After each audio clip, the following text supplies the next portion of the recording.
All right.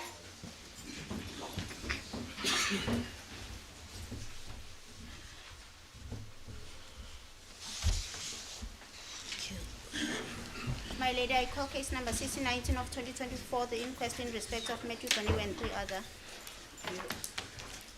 Yes, Mr. Vane. Morning. Good morning, Judge.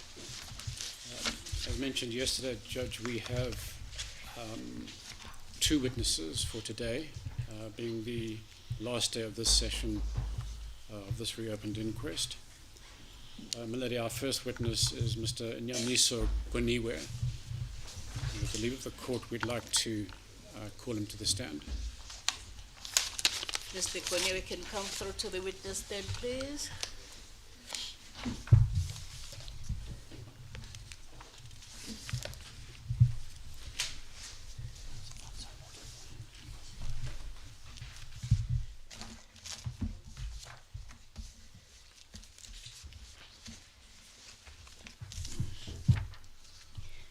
Please state your full names for the record, sir. My name is Nyaniso Goniwe. Do you have any objection to taking an oath, Mr. Goniwe? No, I do not.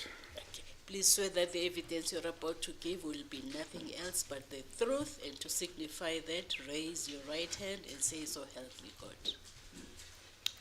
Nothing but the truth, my lady. Thank you. Yes, Mr. Vane. So help me God. Okay, thank you. I got that. As the court pleases. Mr. Goniwe, before we start this morning, I hope you are well rested and ready for your testimony. Yes, sir. Okay. Do you confirm that the statement I believe you have before you, which is dated 30th of May 2025, is your statement?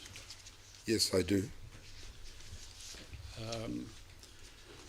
My lady, I believe that statement is marked F9. If only I can lay my hands on it. F9.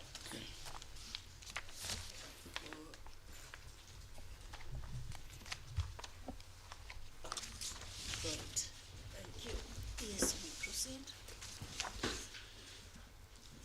My lady, we wish to draw to the attention of the Honourable Court some earlier statements made by Mr. Goniwe's mother, that's Nyameka Goniwe, My lady, these statements are already in the court record. We have made some extra copies, and as soon as my attorneys arrive, we'll hand them up, but just to place them on record. Mrs. Inyameka Ganiwe made a statement to the South African police on the 24th of July 1985. Currently in the record, it has a few markings. It's marked A1, but below that A4, and below that A60. Milady, in the latest paginated record, which my colleagues are working on, we will have a final exhibit number. Then there is, and attached to that statement is the handwritten Afrikaans version of that type statement, also at A60.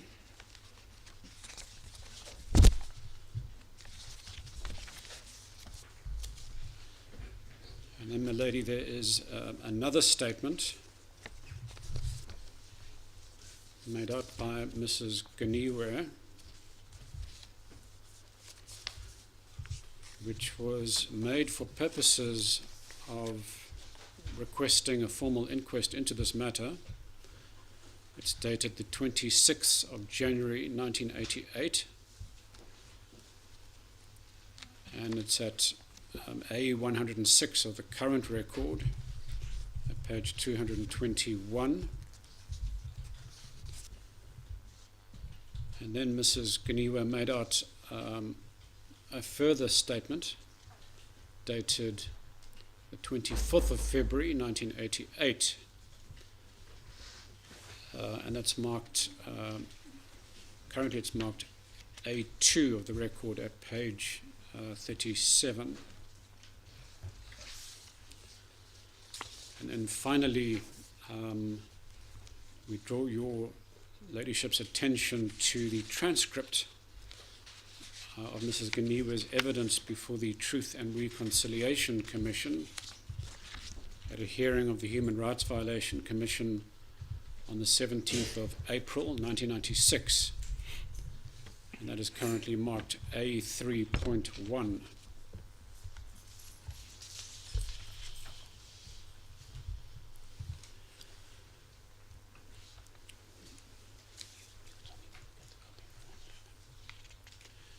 Mr. Ganiwe, now that we've got those matters out of the way,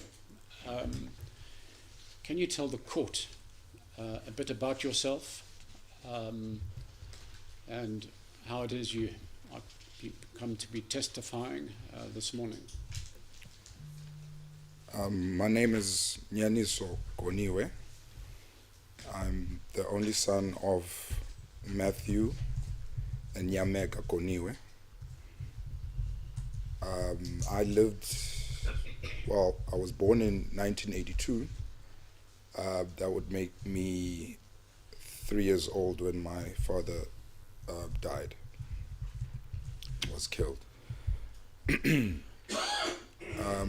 I lived in my young life, grew up in Cradock until 1990. Where my mother took us to Cape Town. So I grew up most of my life, my adult life and my teenage years in Cape Town. And now I find myself back in Cradock,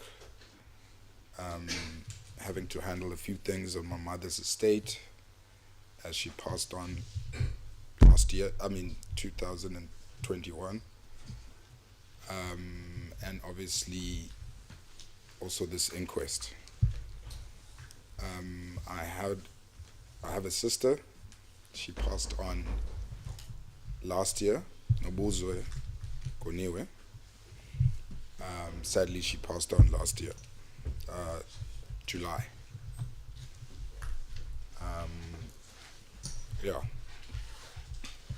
Thank you for that that background.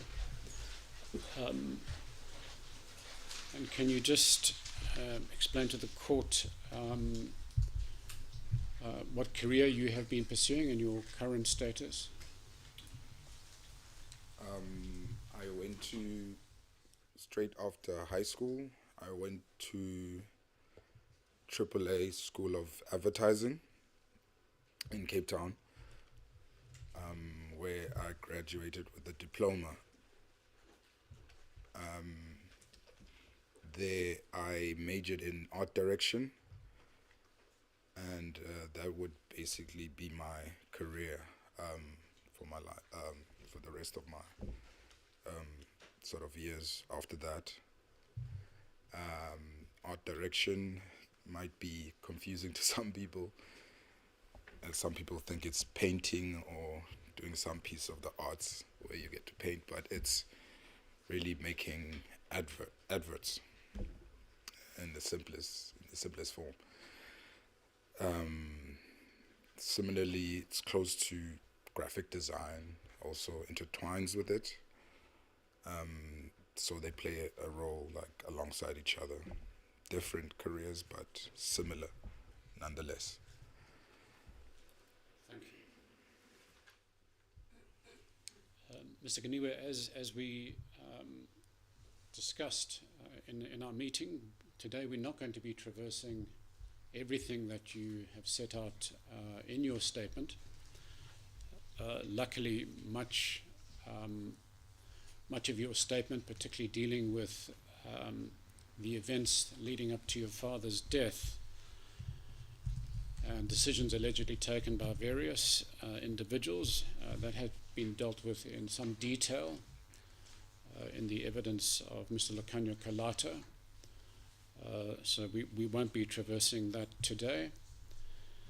But I think the court is going to be interested in your father, the man, his early years and how it was he got involved in political activism. If you could give an indication in your own words. My father was born in 1947.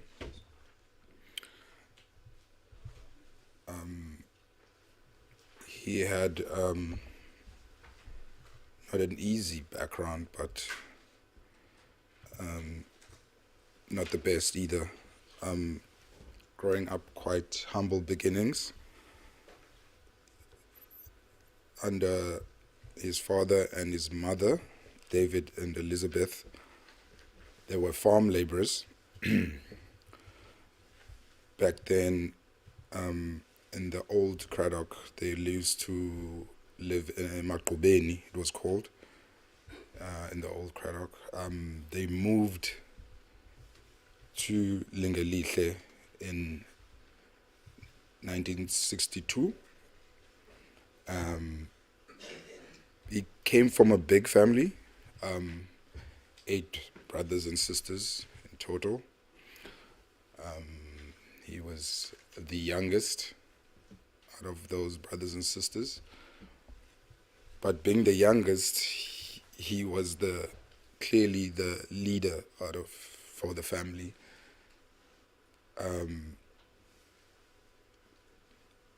The family just respected his authority, his leadership, his discipline, his humanity, and I would say his humility. And how did you get to know about this, Mr. Goniwe? I got to know about this judge since I was 3. Just my mother, my older cousins, family, friends would give me this information. And just general records that were out there. Documentaries that I've watched all the years growing up about my father. So certainly a lot of information that came from outside and I came into contact with from people close to me. Now, you mentioned in your statement that while at school he had a love for football, rugby, and boxing and singing in the choir. How was it that your father got involved in political activity? Well, in my knowledge, he was greatly influenced, my lady, by his older brother, Uchamani, Jakes Goniwe. Now, Uchamani was his older brother, and he was the one who would later influence him to go into radicalism and just politics. He burnt his passbook in 1950 under the ANC Defiance campaign. And then he would later join the ANC in Maseru in 1960, where he would be killed by the Rhodesian task force. I'm told it's then that he made sure that he picked up from where his brother left off and just be as forthright political and mobilize from then on. And what career did your father decide to go into? He studied at Fort Hare, got his teacher's diploma at Fort Hare, majoring in mathematics, physics, and chemistry. And therefore, after that, then he would become a teacher. He certainly chose some of the hardest, most technical subjects around. Yes, he was a learned man, very loved to debate, loved the studies, loved maths, loved science. Later he would become a teacher of maths and science. Later when he taught at Transkei and Lingalihle. Talking about his teaching at a school in the Transkei, your statement reflects that he took a great deal of initiative at that particular school. Can you indicate to the court what he did there? To my knowledge, he went to Olomisa High in Kanduli, I think it's in Transkei, where the school was in a sort of church, which it was run down and dilapidated. He renovated the school, Judge. He started choir groups, debating societies, and also soccer, rugby, and boxing clubs. And he just basically rejuvenated the school. Yeah. Thank you. Well, it wasn't too long before he would be running into some trouble. Your statement refers to him being involved in underground cells or Marxist talking groups. Can you indicate what happened to him as a result of those activities? He would, also in Transkei, he would set up these Marxist cells, Judge. The Marxist cells were basically a reading group that focused on Marxism and communism. And with his friends, the Nsebeza brothers, Melukolo Silinga and Michael Gotolos. They also started Marxist cells in Fort Hare and other towns. It was then a fellow student in Fort Hare would betray them, and they would fall victim to the suppression of the Communism Act, where he would go to jail with his other 4 comrades from 1976 to 81. Yes. In fact, he was an awaiting trial prisoner, I understand, for about a year and a half. So when you add on the 4 years, he was held behind bars, in fact, for I think close to 5.5 years.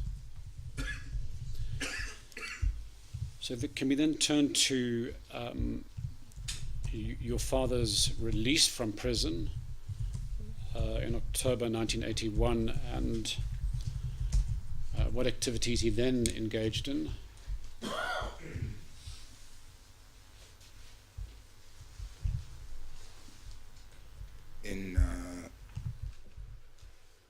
In 83, after that, he he became the principal of Semqali Junior Secondary, where he and Fort Kalata fought to just rejuvenate the school and make it more disciplined. It was also in 83, I think, where they formed Cradock, the Cradock Youth Association, where he was the chairperson and Putfort was the secretary. There they were just, the first mandate, I think, was to cut down the hefty rentals of the community at the time.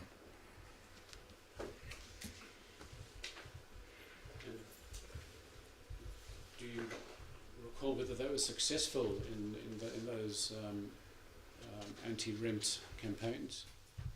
Yes. That became with mobilization and a mass meeting. I think it pressured and forced that then the local government to actually take down the rentals in the community. Sorry, I did not get that, Mr. Koniwa. I said it was successful. What about rentals? I didn't get that. Oh, it was successful in that the mass meetings made the rentals go down. Thank you. So as a result of these campaigns, certain action was taken against your father.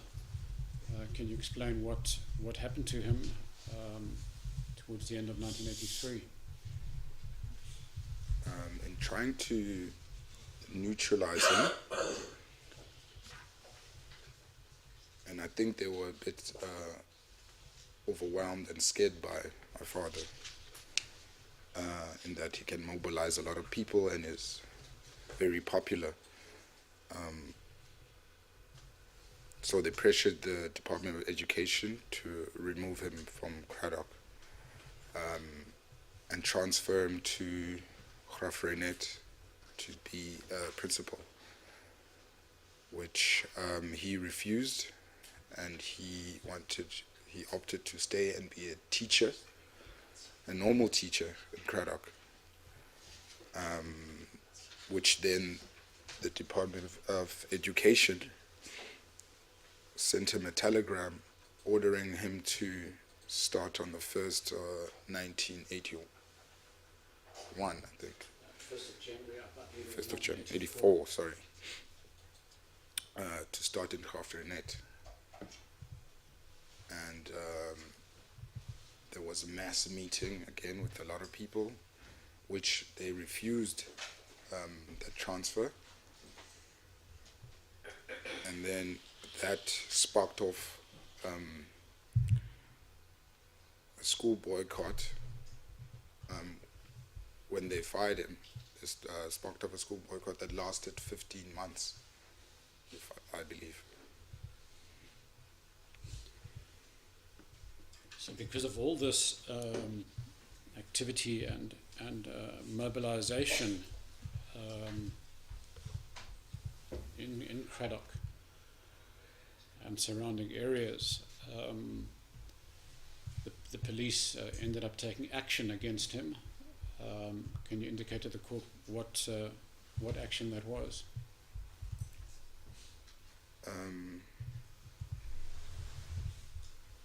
They put, I believe they put my father under permanent surveillance, where they would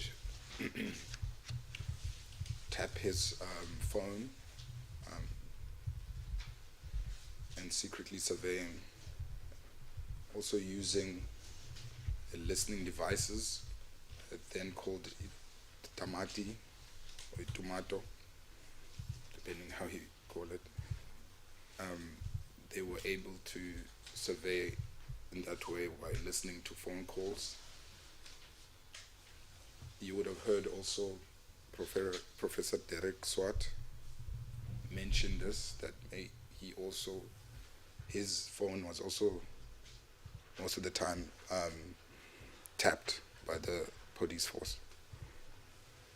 And in fact, if you recall, during the inspection in Loka, when we visited your home in Lingashleta Township, I believe it was Mr. Mbelela Ganiwe who pointed out approximately where in the living room they believed the tamati to be.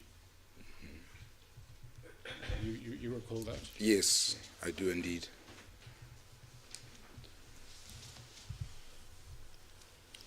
So then ultimately your statement reflects that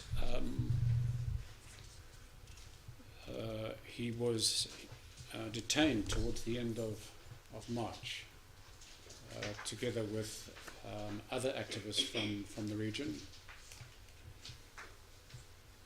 You have well, you were too young to recall, but you would have heard subsequently that your father, Mr. Mbelela Ganiwe, for Kalata and Madoda Jacobs were then rounded up at the end of March 1984.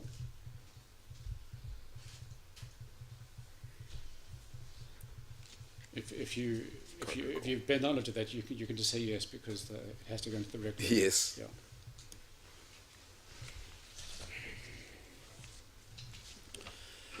So as mentioned, we're not going to traverse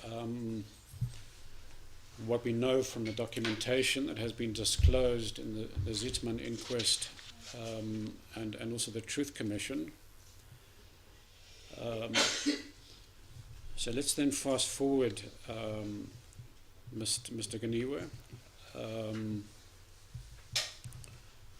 Following your father's release from detention later that year, are you aware of the kinds of activities he then engaged in? You make reference to his organizing on behalf of the UDF and the so-called G plan. The G plan, so-called Ganiwe plan. That was first of its first of its kind. Sorry, that was just an organization of street committees which separated the community into zones. Those zones had representatives that then looked after the community and could engage and sort of look after them from each community in those zones. That's what I believe the G plan was. So it appears that, given all that work and his profile, the authorities felt that further action had to be taken against your father, we're not going to go through that documentation because, as mentioned, that's already before the court. But perhaps I can just canvass with you for your view or interpretation of the infamous signal that was sent on the 7th of June 1985, recommending the urgent permanent removal of your father, Mr. Mbelela Ganiwa, as well as Fort Kalata. To me, my lady, permanent removal is certainly different from removal that was earlier indicated when the police forces were pressurizing the Department of Education to remove my father from Cradock. That would, to me, mean geographically remove, to my understanding of the word. And permanent removal would mean, in my thinking, to take him out indefinitely, forever. Take his life, basically, which is the difference for me.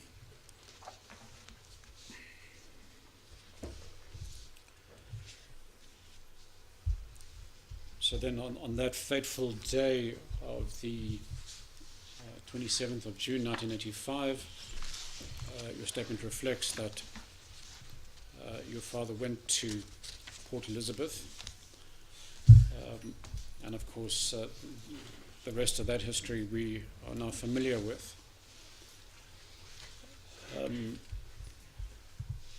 Can I ask you now to talk about the impact of the death of your father on you and your family in the aftermath? Of course, at that time you were very young and you won't have a recollection, but in subsequent years it would have had an impact on you. If you can speak about that. Well, definitely, and it would have impacted our lives in that, Judge, it impacted my mother's life, which would definitely influence our lives.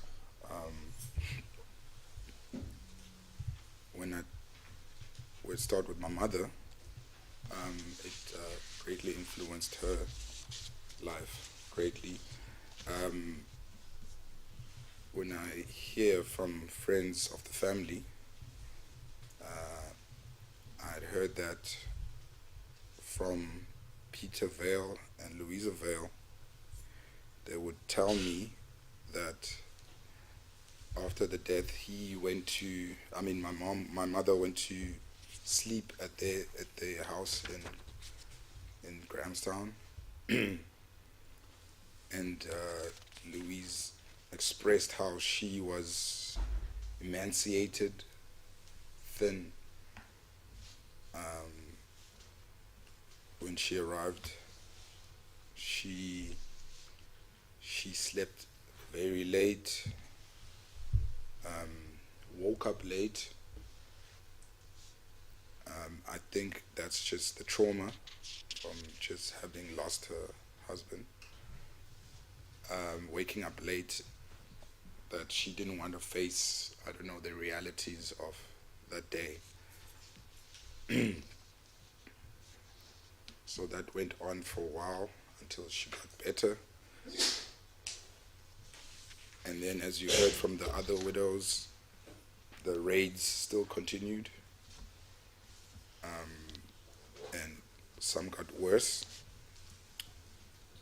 as you heard Sis Nomonde say, after the killings. My mother went to Cape Town to look for a job there, as she wanted us to take us away from the trouble that was going on with us in Cradock. So we would move to Cape Town in 1990. That's when the kids moved to Cape Town. So my mother really had to pick up the pieces, after which, when my father died, she had to start all over again in a new city, find a job which could sustain her two young kids, find schooling, find accommodation, which she did. That's what I'm proud of my mother. She did that for a number of years. I don't know if without her we would have been here, I suppose.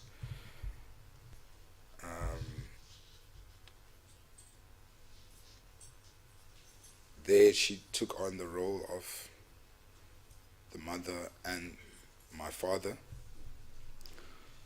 as I didn't have a father. She would go to my soccer games. I remember fracturing my collarbone, and later breaking my collarbone. She was there at those games, even if it's to practice, taking bicycle kicks on the field. I did that with her. So despite having work and all of that, she still needed time to actually be a mother and a parent, and a mother and a father to her kids.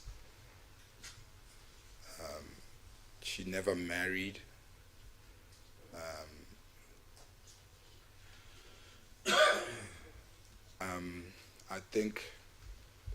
I remember Louise Vale telling me that my mother confided in her, saying that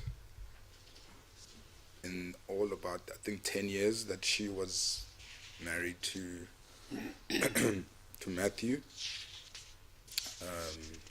because of the jail times, because of everything, they were only together maybe for 1 year. Within the 10 years they were together, they could only be together for 1 year, which is crazy to think about. So I guess she was probably lonely, but she had us, and that was probably enough for her then.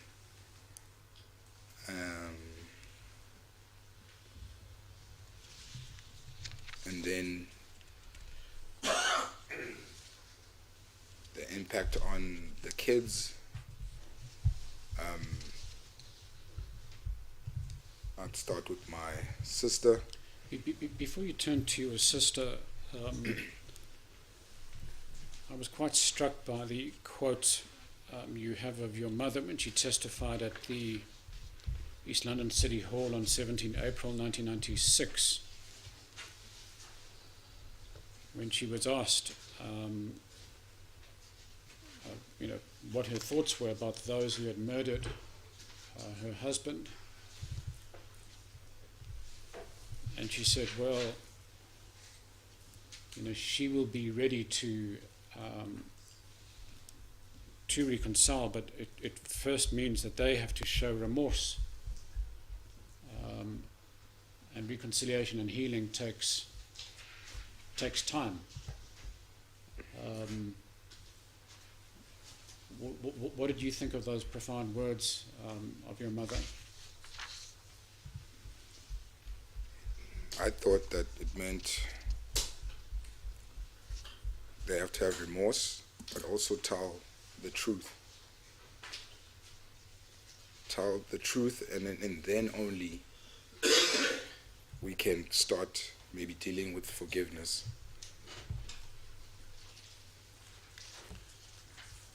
And that's, I think, been the unfortunate thing about these inquests.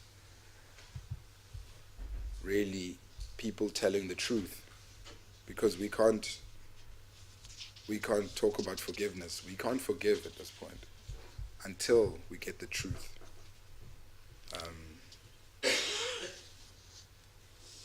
And those perpetrators that applied for amnesty, well, how they had lied for all those years and never said anything until 1999. That's a number of years that they concealed the truth. So from 99 until now, we haven't had justice because those people are passed on. We need other people to tell the truth, so then we can start forgiving. Thank you. Milady, I now have a copy of the different statements in the transcript of Mrs. Ganiwa. With leave of the court, I'd like to hand it up to your ladyship.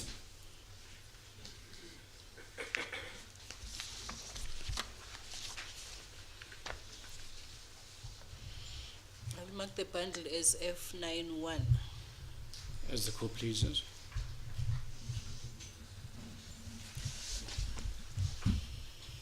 Thank you.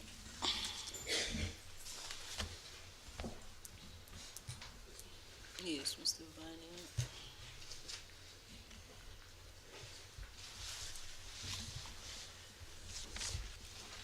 And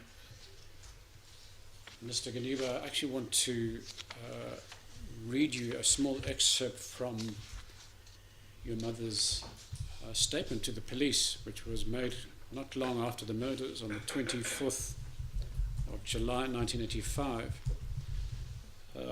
Milady, it's actually on the very front page. It's about the third or fourth paragraph from the bottom of the page.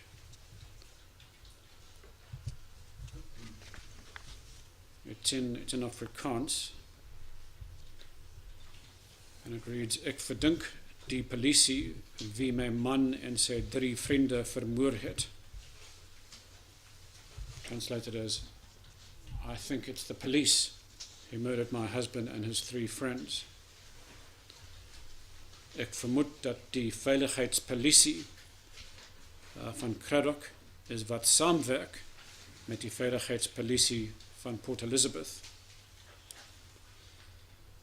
So she says she believes that the people responsible to be the security branch in Cradock, working together with the security police in Port Elizabeth. So here is your mother telling the police who she believed to be responsible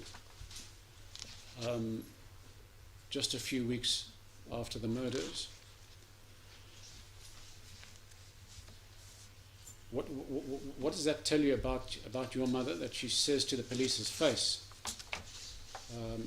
exactly who she believed to have been behind the murders just a few weeks later?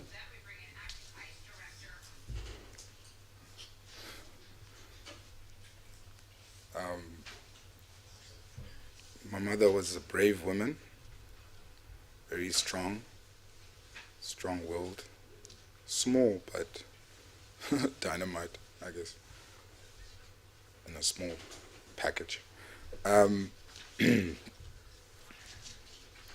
think she knew from the way the prior things that went on prior, the raids, the tapping of the phones. I think people got the sense that, and the call from PE, obviously he would have told her he's going to maybe meet up with Derek, maybe. So I think she kind of got the sense that the way it was orchestrated, that both the PE and the Cradock Defense Force knew about, they planned it and knew about what happened on June the 27th.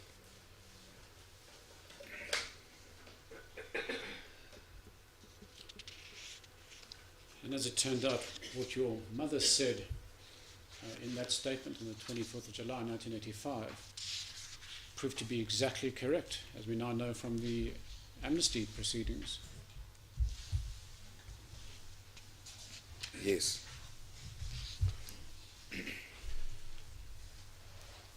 Before I interrupted you, I think you were about to turn to the impact of your father's death on your sister. Please continue. I just want to say, Judge, that my sister passed on last year, July. In the early years, my sister was vibrant, outgoing. We had a close relationship, very close relationship. For me, just confiding in her about things that were going on in my life. We would sometimes have fun together. She was older, but sometimes she would take me with her.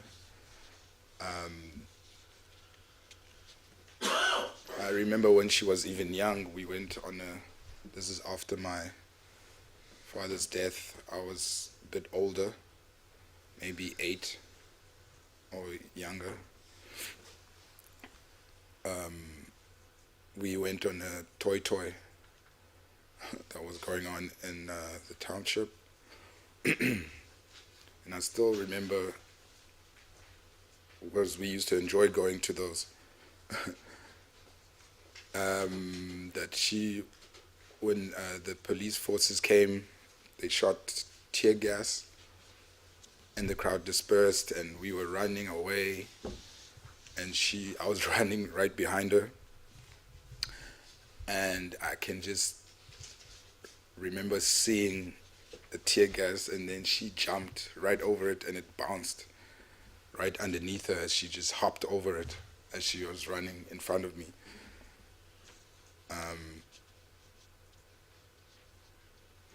So she had a lot of spunk as well.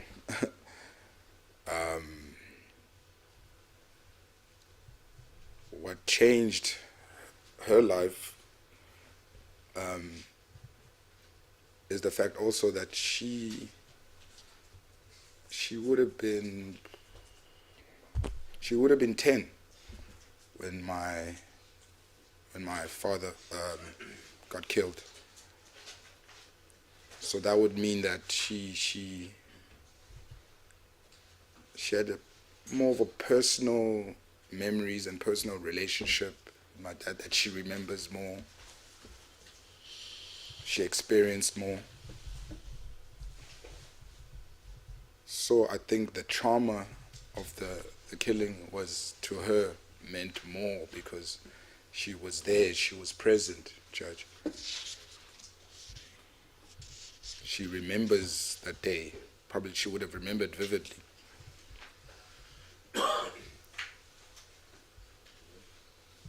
What happened to her? But you say she kept her feelings bottled up. She kept her feelings bottled up, would never sort of show them. And maybe she didn't know how to show them at the time, as she was young, growing up. And she maybe just suppressed them without us knowing, naturally. It then took a documentary, I think it was, that we were watching on SABC1 about Matthew Goni, about my father, that I think it triggered her. All those memories and everything came out to the fore. All those memories manifested now themselves to come out at that time. Now this is later on in life, when she was an adult, still going to school, at UWC. Then from then on, things changed. Things changed, Judge. From then on, she was hallucinating. It manifested in hallucinations. And then after that, withdrawing and sort of living in her own world, being internally and not there. And front of us. And physically, yes, but in terms of communication, she was not there. And then she became a shell of herself in that way and withdrawn. We felt we couldn't reach her, so the relationship wasn't the same as well as it was with us. It messed up our relationship because then we couldn't bond as we would in the earlier years. It was hard to hold up a conversation. Yeah, so we lost that bond in my life that I could have, in the early years, told her about all those conversations. Now I could no longer do that with her. So I think that's how it affected her for so many years. She was clinically diagnosed with depression. And so she lived her life in that traumatic state. When our mother passed on in 2021, she would then go live in Port Elizabeth, here in PE, KwaDwesi, with our cousin, Bongiwe. And I don't know what that did to her also, seeing the death of our mother, who was essentially her caregiver, who was living with her every day, basically taking care of her, telling her what to do, all of the above. Thank you for relaying the account of your sister. Before her decline in her later years, you do mention that she did play quite a prominent role in helping to set up the monument in Cradock, the Garden of Remembrance. Is that correct? Yes, that's correct. She was part of the Matthew Koniwe Cradock 4 Trust. I guess they set up the Garden of Remembrance in Cradock, which I think some of us were part of and saw when we went to Cradock to take some evidence last week.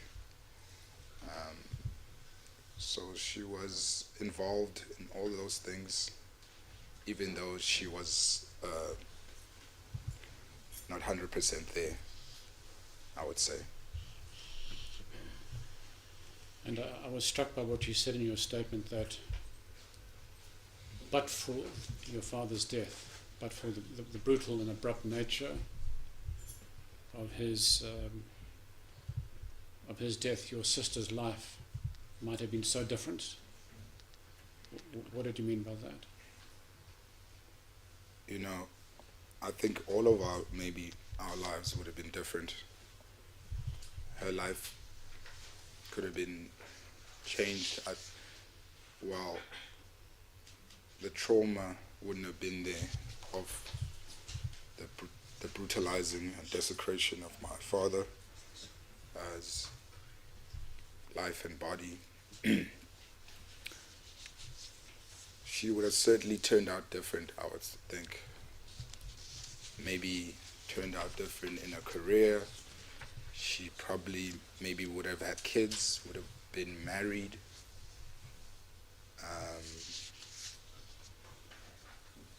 Just her whole trajectory of life, or how it turned out, would have been different. She maybe would have been in Joburg, living there, studying there with some of her friends that she studied with that are now in Joburg, living quite healthy, normal lives, as they should at that age. She would have been, I think, turning 50 this year.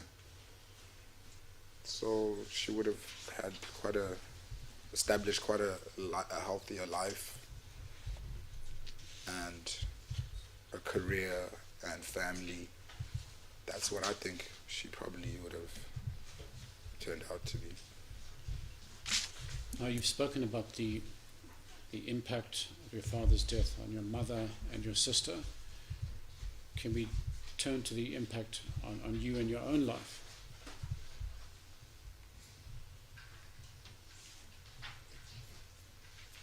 My life,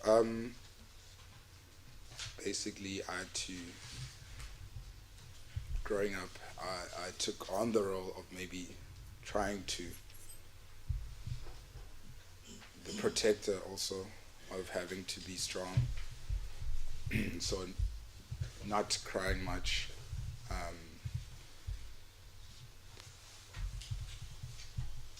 I think certain instances where other people would cry, maybe sometimes I don't cry.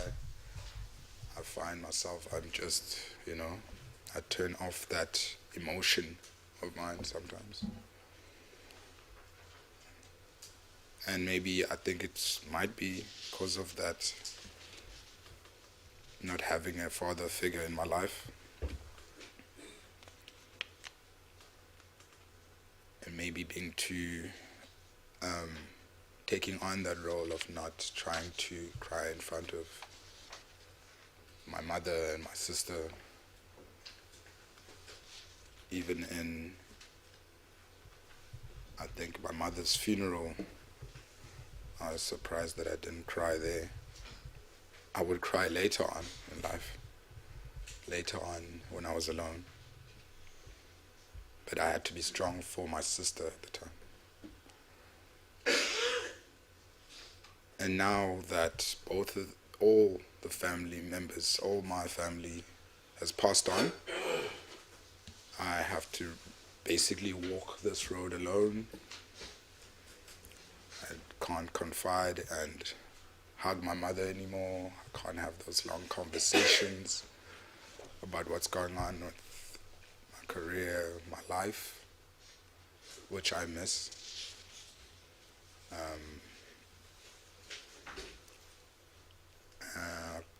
With my sister, I can't talk about relationships or whatever we used to talk about.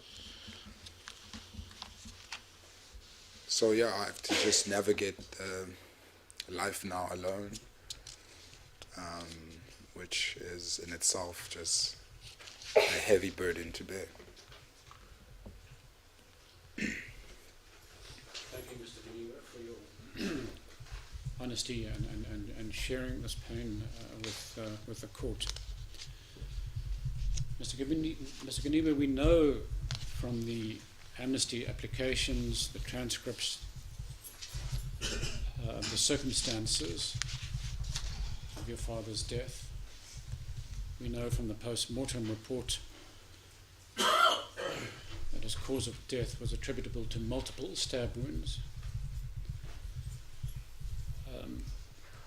Although the amnesty applications are not 100% clear as to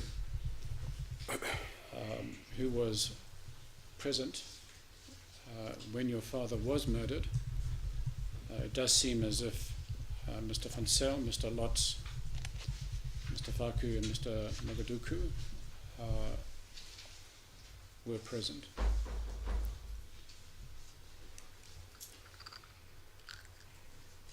Now they allege in their applications for amnesty and also in their evidence that they rendered your father and the others unconscious before murdering them. And yet, Mr. Geneva, when we look at the autopsy reports and the post-mortem reports, given that the allegation is that they were struck heavy blows on the head with steel hammers and the like, and yet the autopsy reports don't reflect any blunt force injury to your father's head, or indeed that of the others. So it does seem that that aspect may very well have been fabricated. What's your response to that? To me, it sounds definitely fabricated. When you see the brutalization and the desecration of their bodies. Now, if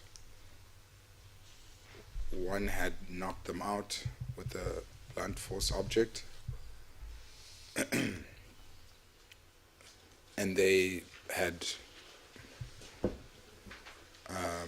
fainted or gone unconscious, why use that such brutality? Why stab them countless times? One would think that if they're already unconscious, maybe could stab them once. Why so many times, to me?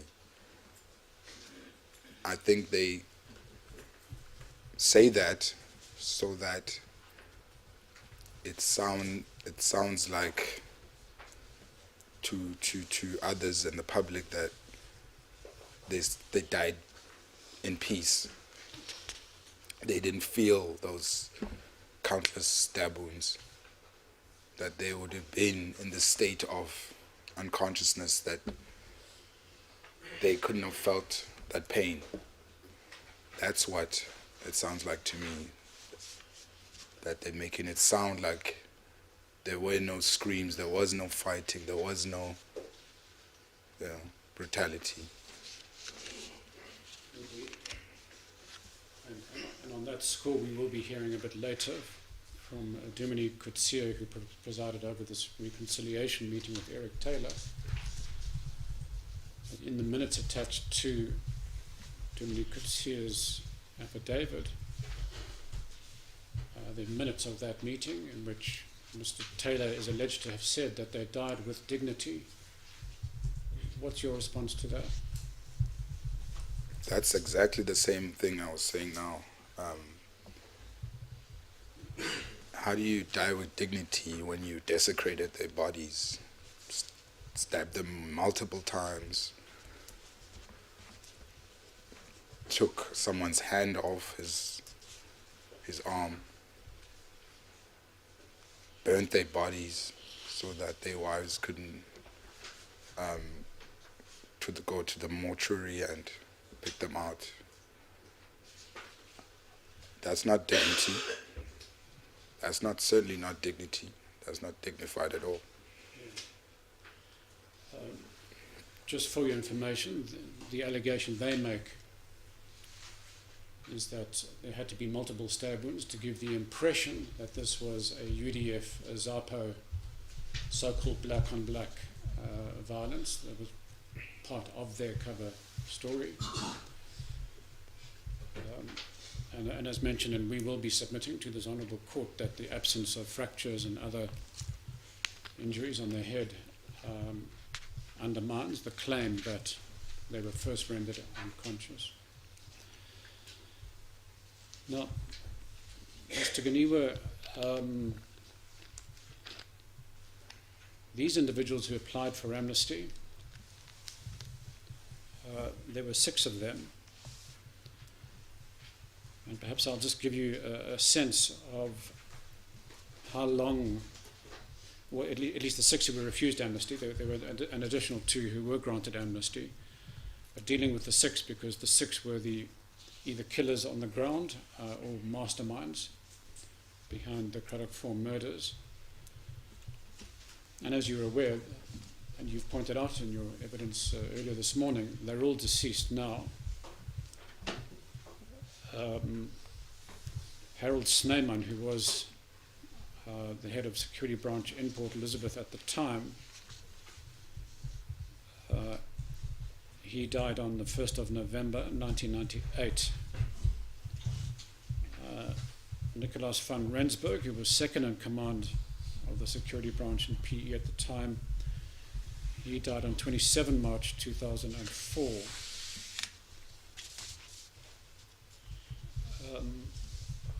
Saki van Sail, who was the commander of the hit squad on the ground, he died on the 20th of August 2011.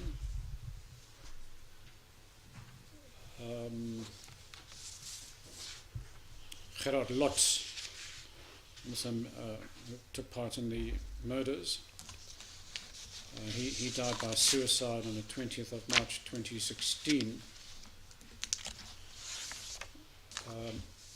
Eric Taylor died on the 2nd of November 2016. Barend Hermanus du Plessis, who was the head of Black Affairs for the Security Branch, died on the 16th of May 2023. So with the exception of lots, all these individuals were allowed to go to their graves peacefully without facing the repercussions, notwithstanding that they had been denied amnesty, and notwithstanding that there were many years, particularly in the case of Barend du Plessis, Eric Taylor, and Gerard Lotz. In fact, in their cases, either exceeding 20 years or close to 20 years, where they could have been pursued. How has that impacted on you?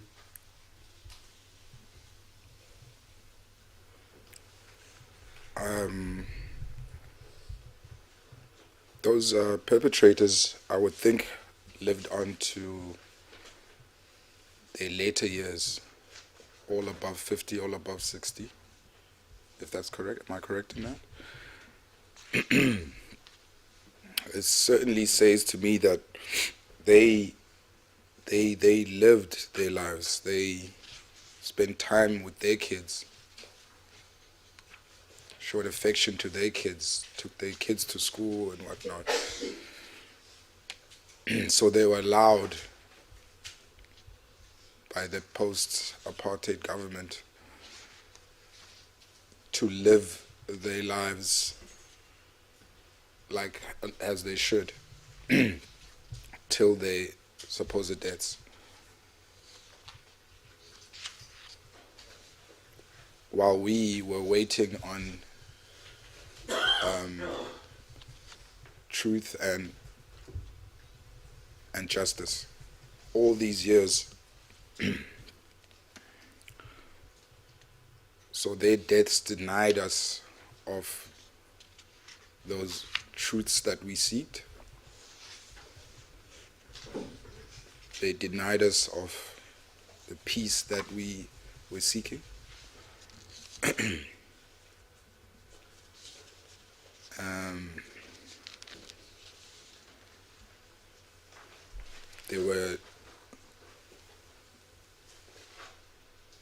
There were no consequences to them for what they did.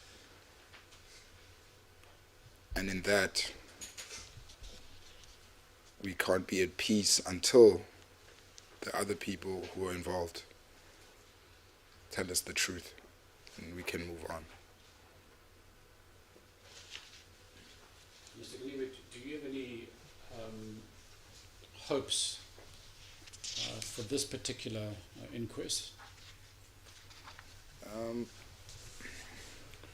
I would like to think and hope that this inquest, that me and the other families have come to, is basically the blueprint going forward. I would hope that other families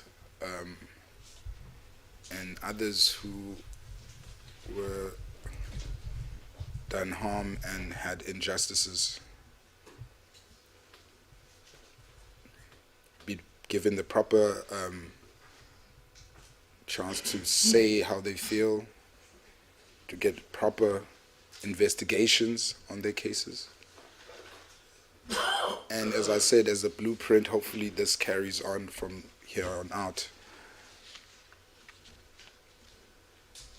Yes, that's right.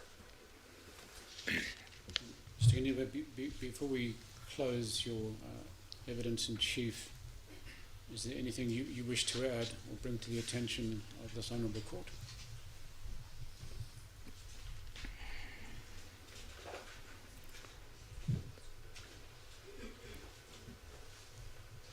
Further delays by the Defense Ministry. I'm pleading with them to get the funding they need to get their stuff sorted so that we don't derail this process any longer. This is our third chance. We've had two before. Hopefully this is the final one. And I plead with the SANDF, Minister of Defense, that they come to the party and do what they have to do to get this process going, and finally we can finally come to a conclusion. On that score, Mr. Geniwa,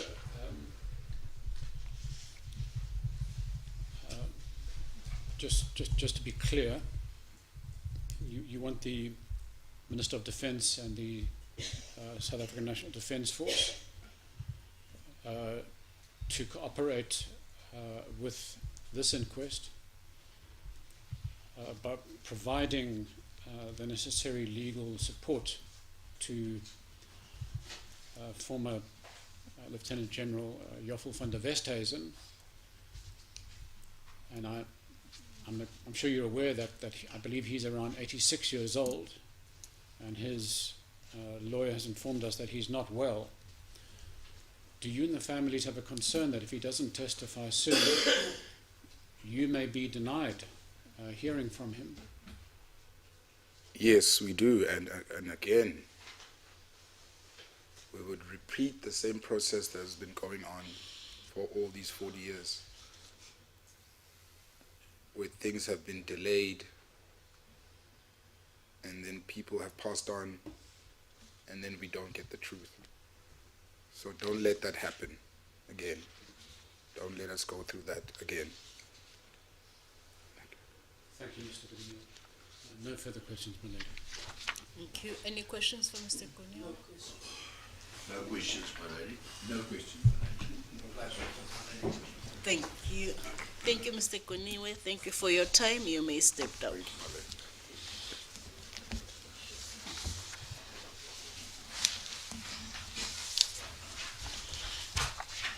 Yes, Mr. Van. As the court pleases. My lady, our next witness is Dominee Charles Kutsia. And my lady, we didn't anticipate making such good time because we told the Dominee to be here at 11, so he's only arriving at 11. My lady, maybe we could take an earlier tea adjournment today if the court is willing to give us that indulgence. Let me know when you are ready. As Go the to court Legend pleases. for tea. All right.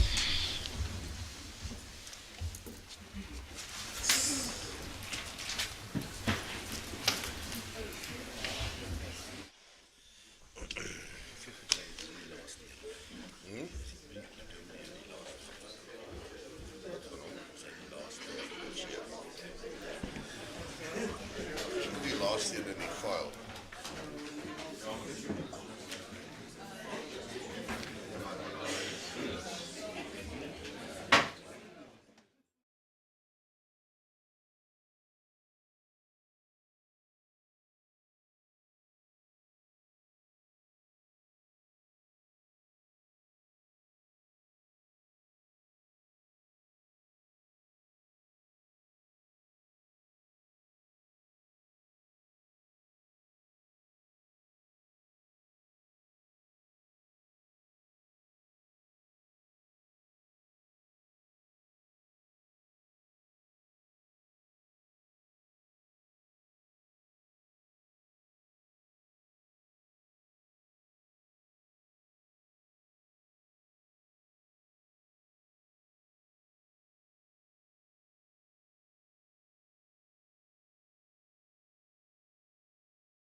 Kutsia. And with the leave of the court, we'd like to call him to the stand. Thank you. Please, if you can take your place on the witness stand. Can you also state your full names for the record, please? Charles Kutsia. Okay, I'm sure I need not ask whether you regard the oath as binding in your conscience or whether you have an objection to taking No the objection. oath. That's quite obvious. All right.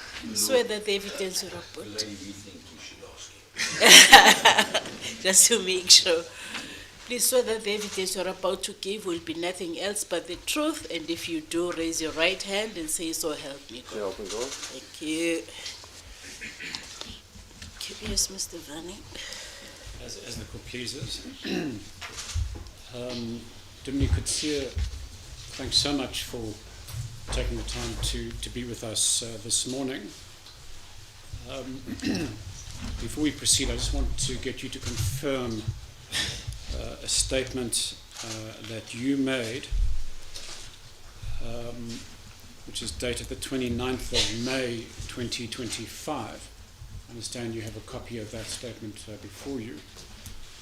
Milady, it's in the record under Exhibit F10. Thank you.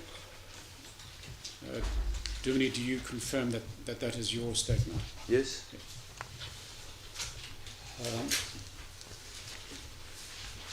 Before we,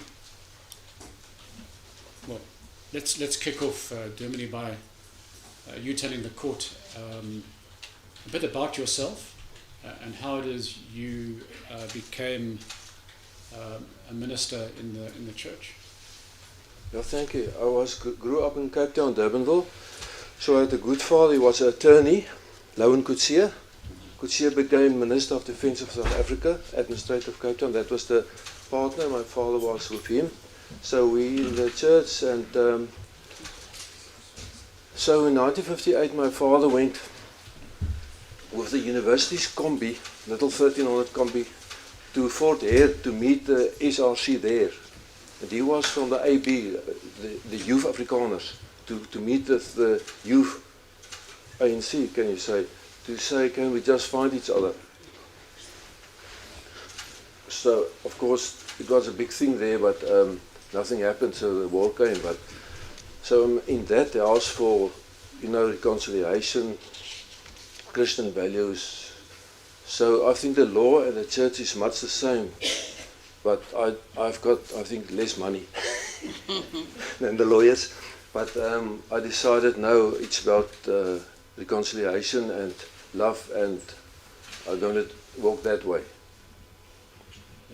Dominic Kutsia, in our consultation, just remind me if I recall correctly, you mentioned that your father was part of this Afrikaner student group that went to Fort Hare Yes. in 1958. Yes. And can you just indicate to the court who he met with?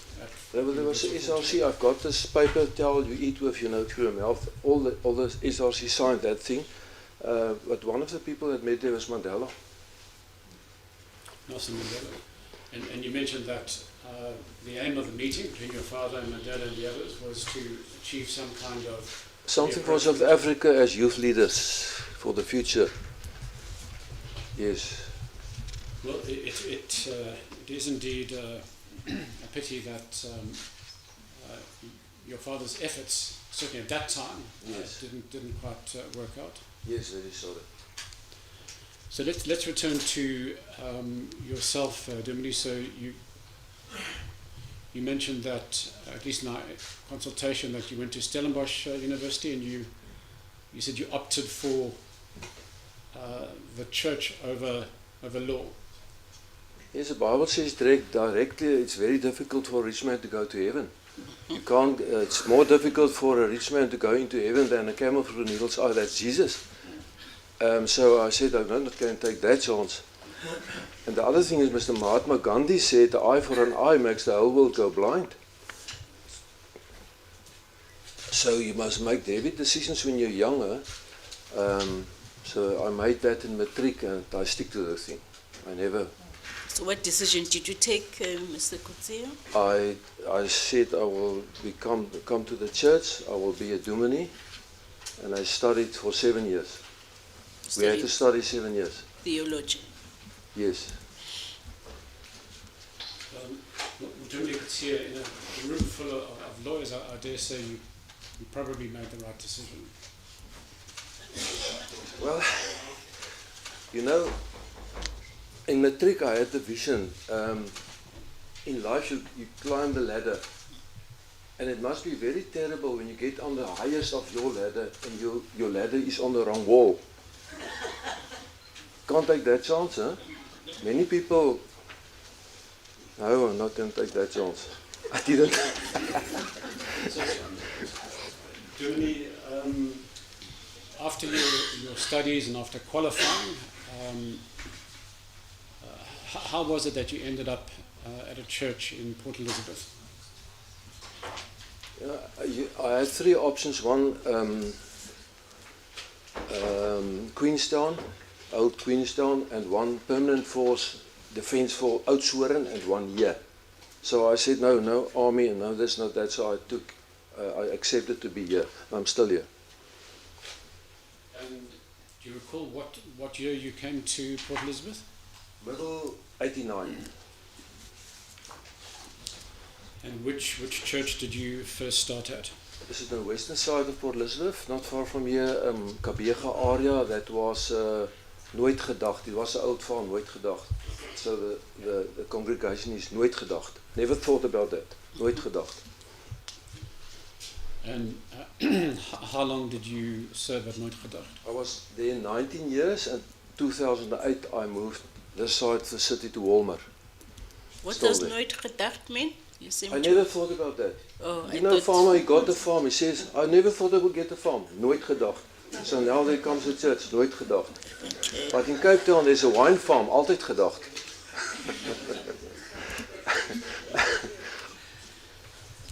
So you're currently at the Walmer Inquest. Yes. Now, if we can take you back to the 1990s, Yes.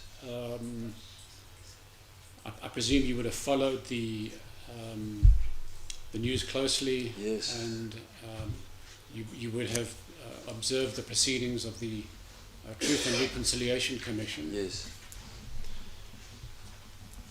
So the reason we have called you to testify today, Dominic Kutsia, is because we're aware that you hosted a very significant meeting on the 21st of April 1997 Yeah.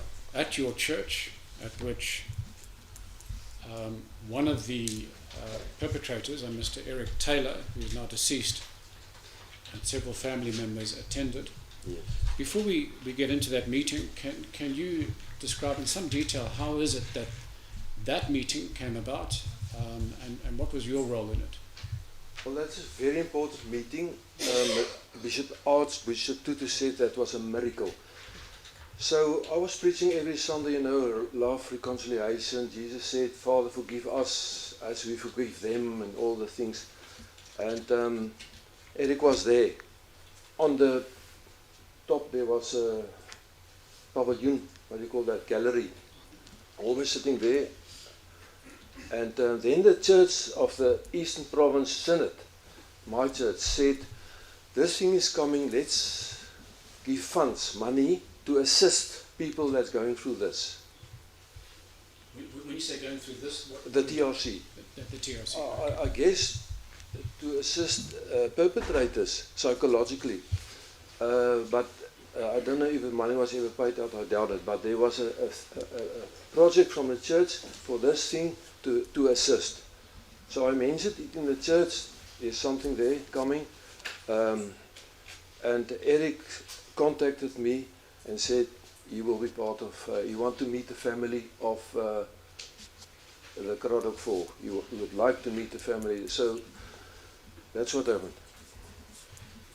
So did he explain to you why it is that he wanted to meet the families of the Cradock 4? Yes, he said he was involved in the Cradock 4 killings, and he would like to meet the family to have some forgiveness, if they can forgive him and things.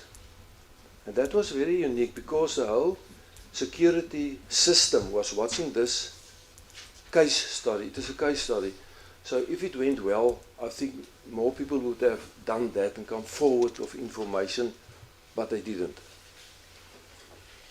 Well, let's just talk about the build-up to that meeting. Did you solicit the help of anybody in trying to set up that meeting? We had a meeting in the church here by Prof. Piet Meyer, and he's a journalist, professor, and in the church and so on, and he was a commissioner of the TRC. He said there will be TRC and things, and so I think I phoned him to say there's a member that wants to see victims, and I guess he phoned June Crichton or someone, but they arranged, the community of Cradock, the families, they arranged the meeting. From my side, I contacted the church council, and you know, in the church is no politics, you know that. Anyway, no politics.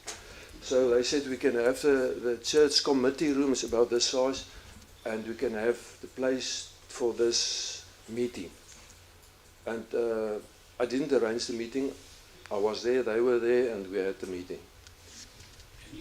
You mentioned that June Crichton played a role. Who was she? I think she's TRC, perhaps a commissioner, I'm not sure, but she was Black Sash in the old days, and so she was good contacts, and I think she arranged the meeting. But I didn't ask her, but it was not me. But it must have been her. Actually, she wasn't a commissioner, but she was a member of the Human Rights Violations Committee of the TRC. So, between Prof. Meyering and June Crichton, they assisted you in setting up this meeting, and as you say in your statement, it took place at your church on the 21st of April 1997. Before we talk about 87? 97. 97. Before we talk about the meeting itself, can you tell the court who exactly was present at the meeting? It was not Bishop Dumini, Reverend Kundu, and Eric Taylor, and I think June Crichton, me, and the rest would have been family or people from Cradock. So there is a list of those family members on page 2 of your statement. Perhaps you can just read out the individuals present. Sorry for my pronunciation. I know my English are good, but Eric Taylor, the late Rev Mkabisi Kundu, June Crichton, Alex Koniwe, I remember him very well. He's also dead now. Ali Koniwe, Gilbert Skiwe, Makanya Mkonto, Person Mslowly, very well Ms. Kalata, Ndilwe Mslowly, and Nkosi Mkonto. Yes. And the other names at the top of page 3. Tsetse Kowa and Kubani Zonke. Thank you. Milady, the Reverend Mkabisi Mkundu, he's deceased now. He died in 2015. He was the Archdeacon of the Diocese of Port Elizabeth and a former member of the Reparations and Reconciliation Committee of the Truth Commission. I understand, Mr. Taylor, that in fact it was the late Reverend Kundu who actually ran the meeting. Perhaps you can now tell the ladyship about the meeting. And Milady, there are in fact minutes attached.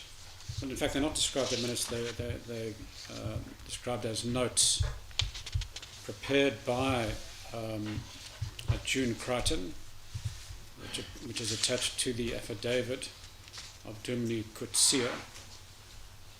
and he will rely on June Crichton's notes to assist him. You don't have to read, we don't really have time to go through all the actual notes, but can you give your reflections on how that meeting proceeded? I just want to say, if this minutes was not out, we were not here today. There was an inquiry, nothing happened. So the Truth and Reconciliation, I gave this to Advocate Bezos, because they were speculating things. I said, that's what I've got. And I gave it listed later to Mr. Kalata, the son. So I think Eric Taylor, if you read the minutes, basically said why he's there. Basically, not that he must get forgiveness, but he have got this conscience thing in his mind to tell the family, and maybe they will forgive him. Maybe they will forgive him. And he said where he come from and went through, and he gave the family chance to answer, to say questions and get answers they would never ever in their life get, because these people, these security people, work in a very tight need-to-know basis. So if they don't speak, no one knows anything. So he gave the family chance for questions, and he answered them. I think every little question he answered, and that was 4 hours. I think for 5 hours. It was a long time. The family can assist me there, how many hours. And then Mr.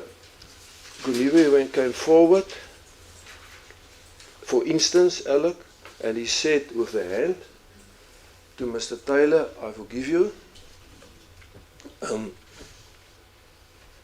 I'm satisfied, but not yet fully. But things like that happened. I think he was more the spokesperson on the day for the family.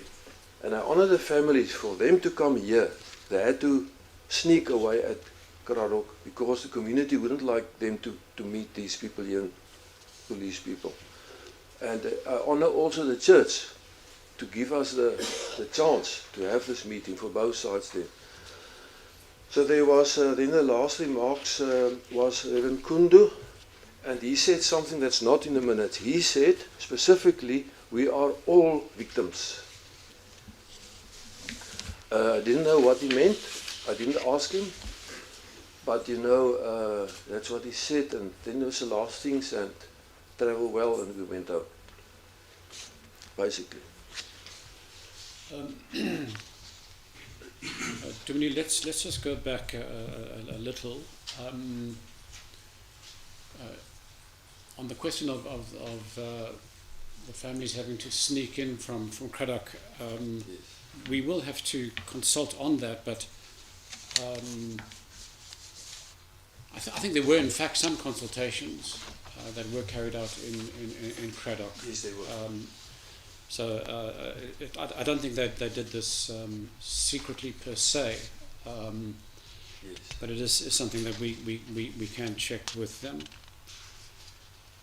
At the beginning of the meeting, the notes reflect that Eric Taylor said he will try to be as honest as he can. He will try to answer all questions. Yes. But there was a disclaimer. He said that he wasn't able to talk about certain things. Do you recall? I can't remember that, but I'm sure it's true. Essentially, according to the notes, he said that he wasn't able to talk about the roles of the others, Yes. his colleagues, the particular roles that they had played in the murders. I'm sure it's true. Yes. You know, the other people didn't agree with him. His lawyers didn't agree with him. So there was that pressure on him not to do it. But he said, I must do it, but I'll do it then for me. I won't speak other people.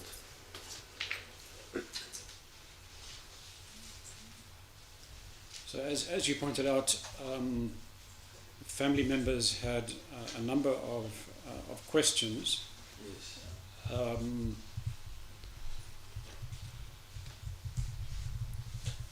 was he open about the fact that the previous year, in December, he had applied for amnesty?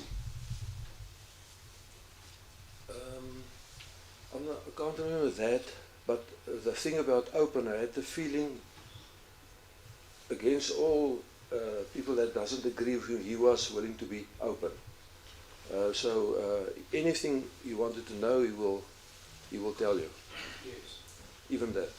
Well, he did in fact disclose to the families that he had applied for amnesty. Yes. He wasn't sure whether he was going to get amnesty. Yes. But he indicated that that was a technical process, and he was here to speak to the families, but also to seek their forgiveness. Yes. You recall that? Yes. Yeah. Now, we have raised this meeting with some of the witnesses.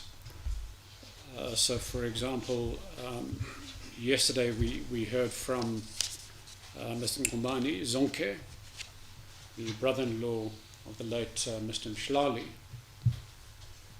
and he held the view that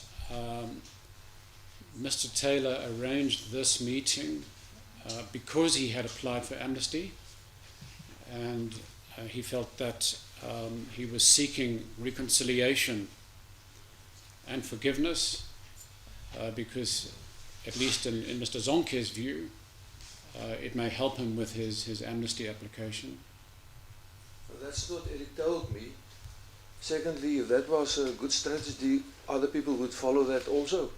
He didn't. So I think he was a man saying, listen, I was in the church, I listened to what I must do, reconciliation, I'll do that, and I might get something, but I can't demand it. I don't agree with that. If that was a good strategy, others would have done it as well.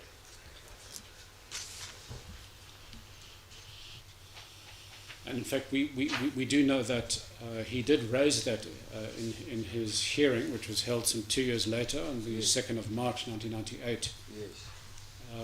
And you're aware that ultimately Mr. Taylor was denied amnesty. Didn't get an amnesty, but he was. That was not his purpose with us, our meeting.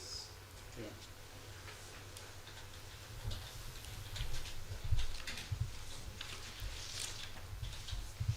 Do you recall that questions were asked of him as to who he personally had murdered? Do you recall that question? I can't recall the question, but I think he said it was very dark and he didn't know who was with whom. So there were specific questions, how was the atmosphere, how was that? And he answered, it was calm, he was impressed by those people. Calmness and, personality. It was not a fighting, it was not a screaming. So he sketched the atmosphere of the scene. But he By those people, he meant the persons who were ultimately killed. Yes, yes. Okay. But he told me afterwards that he went to the scene plan, the police plan, who's where. And so he went and he could find out later that he was with Mr. Galata. Later he had to go to the plan. He didn't know it at that night who he was with. So he told me that, and I thought it was quite important, so I told that to Mr. Galata, the son. Look on you. These type of things that wouldn't get out if he didn't say it, he could just say, and there's no motive to say it. No, you can't get anything from that. Now, just on the claim that he made that they died peacefully and there wasn't screaming and shouting, that's also a claim that was made by Mr. Taylor and indeed the others, that they had rendered the four unconscious first, and then thereafter the stabbing and killing took place. But the claim of Mr. Taylor doesn't seem to be that consistent with the evidence that is available. It was led before the Truth and Reconciliation Commission. So to give you one example, Mr. Saki van Zyl, who actually led that particular hit squad, he took away Mr. Nkonto, and there was a vicious struggle between them, according to Mr. Saki van Zyl, before Mr. Nkonto was eventually subdued when Mr. van Zyl shot him. So would you agree that at least in that instance that it was not a peaceful process? I don't know how there can be a vicious shuttle if they, the hands closed. How can you, I don't know that. But I was not there and he was not there. Eric was with Mr. Kalata, and what happened there, he told me and all of us, and that's what we have. Yeah. That's a fact. Well, just so you know, according to the evidence of Saki van Zyl before the amnesty process, yes, he took Mr. Nkonto it could be there, away from but Eric was not others there. in a vehicle. Sorry. And although Mr. Nkonto was handcuffed, he managed to put his handcuff in the back seat, and van Zyl was in the driver's seat. He managed to put his handcuffed hands over the neck, and that scuffle ensued. I accept that. But let's now turn to Mr. Kalata and the others. And I see from June Crichton's notes, my lady, it's at the top of page 8 of the notes attached to the Dominie's affidavit. And I'll just quote the paragraph which supports what you said earlier. Eric Taylor understood that there were still a lot of questions regarding the death of the four, but there was one thing he wanted to emphasize, and that was that all four died with dignity.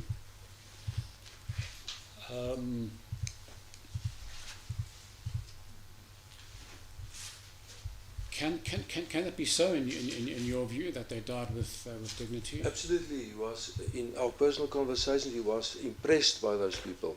Impressed. Although dying peacefully and dying with dignity suggests that they were put to death in a humane fashion. No, never humane. But I think the way the self-control the people had on themselves was not like screaming, shouting, fighting. It was behaved, it was silent, it was, more that what I mean. Right. The demeanor. The demeanor was he was impressed with that. Didn't expect that. No, you see, on that aspect, we have some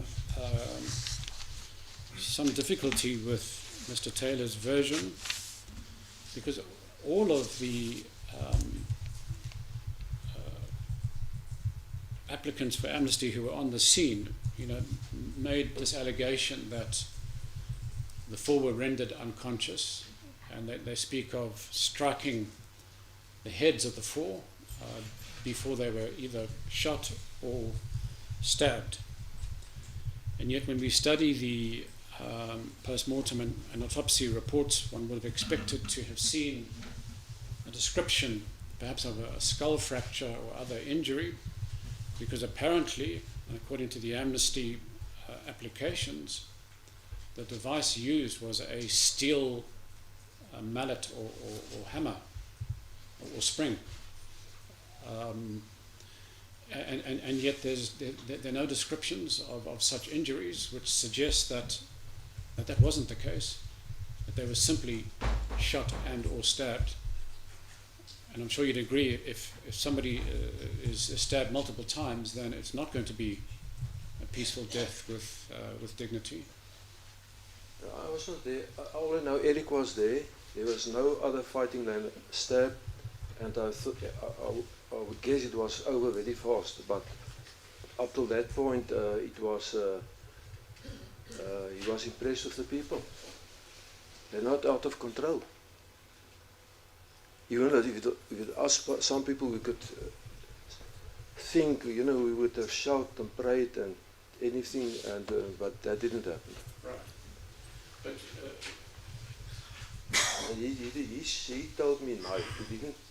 Why wouldn't he tell me batten or sharp or spring? Or there's no facts for that.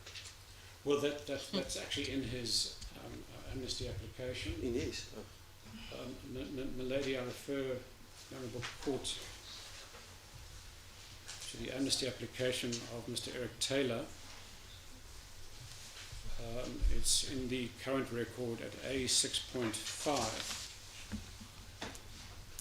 And we'll find the passage where that allegation is made. Yes, it's only what I've got before me. Yes, so. no, obviously we're not asking you to Yes. testify on their behalf. You were not there.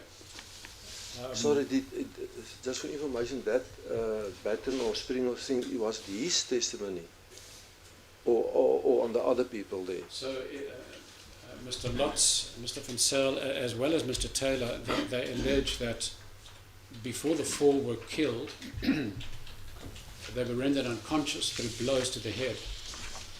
Now, I believe it's Mr. Taylor and Mr. Lotz speak of either a steel hammer or spring, whereas Mr. Van Zyl refers to a rubber mallet.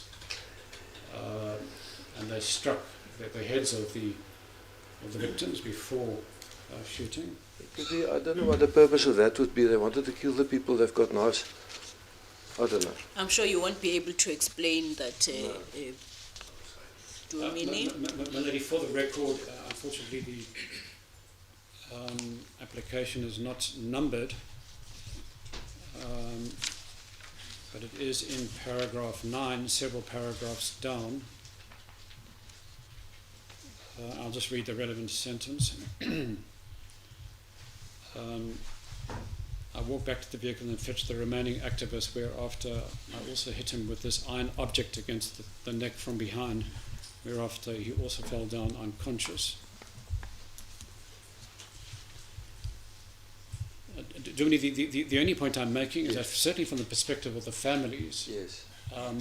well, yes, the four may have carried themselves with dignity and that kind of demeanour. Yes. The method of their deaths Yes. was hardly peaceful and was without dignity. Agree. Thank you. So, at the end of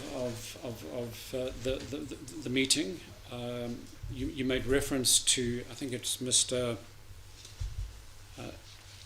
Alex Giniwe, who said that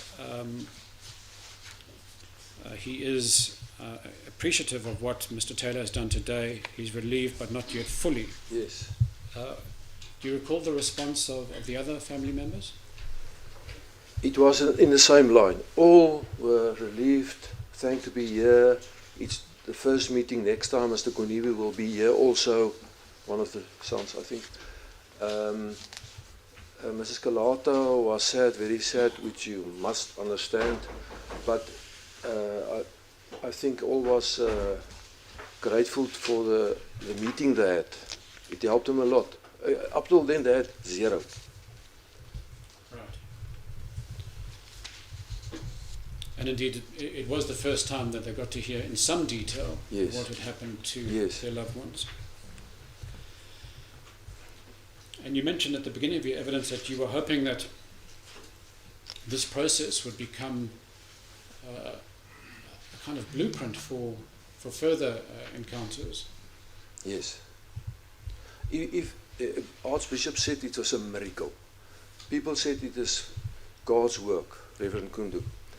So if the Truth and Reconciliation process, in my view, was not so much judged but also going towards reconciliation, it would have gone further than it was now, a fight between law parties, this one and that. So it didn't work so well. But the church part, when the church played a role, it went very well. And I understand that after that meeting, or perhaps the next day, you were called by Archbishop Tutu. Yeah. Can you tell us about that exchange? Yeah, that was incredible. You know, I come from a Kalahari, my English are good, you know.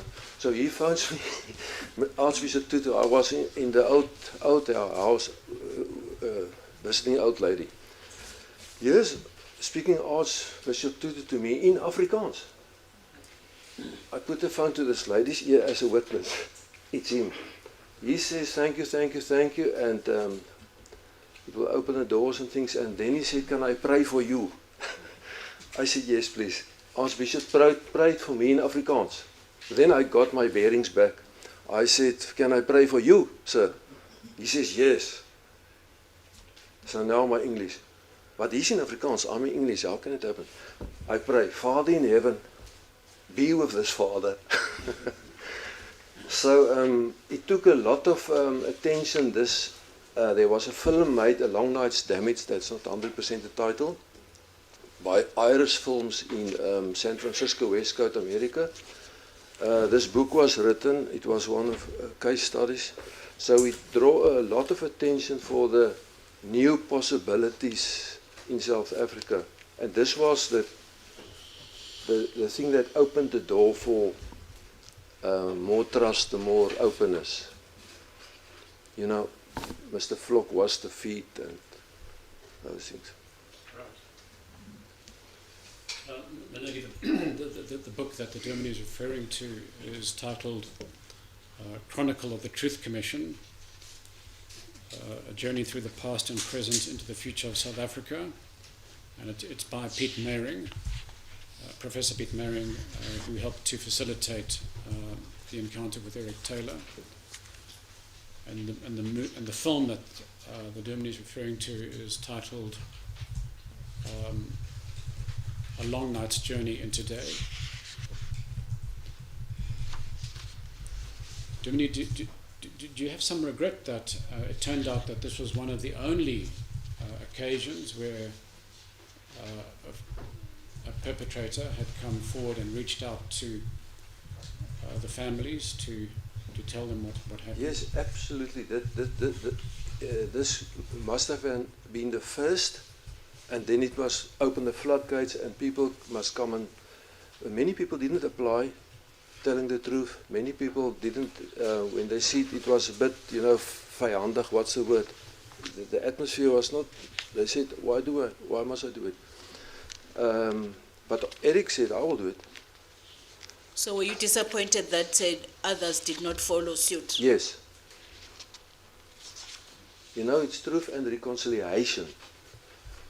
And Bishop Tutu, it's in the press today. Who stopped the process? Why was there no, investigation? Why didn't they?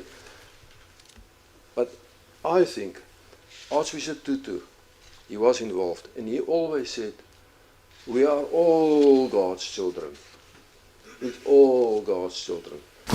And it's only after his death that things, inquiries begin to happen again. And certainly from the perspective of the families, I suppose, to add insult to their injury, notwithstanding that Taylor and the others, particularly those up the chain of command, Yes. who either refused amnesty or did not apply for amnesty. Yes. There were no consequences. They were all allowed to go to their graves peacefully. Yes. That's the disappointment. What do you think the impact of that has been on the wider community and society? Well, the reconciliation didn't go as it should. I think it's like in Palestine, it's escalating. And even South Africa, it didn't diffuse and let's found each other. The process didn't go where it should have been. The aim was reconciliation, new South Africa, brothers and sisters. Didn't happen. Thank you, Dominic. Dimly, before we close up, is there anything you would like to add or bring to the attention of the Honourable Court? Just think a bit. So afterwards I found out who was with whom. I told you that.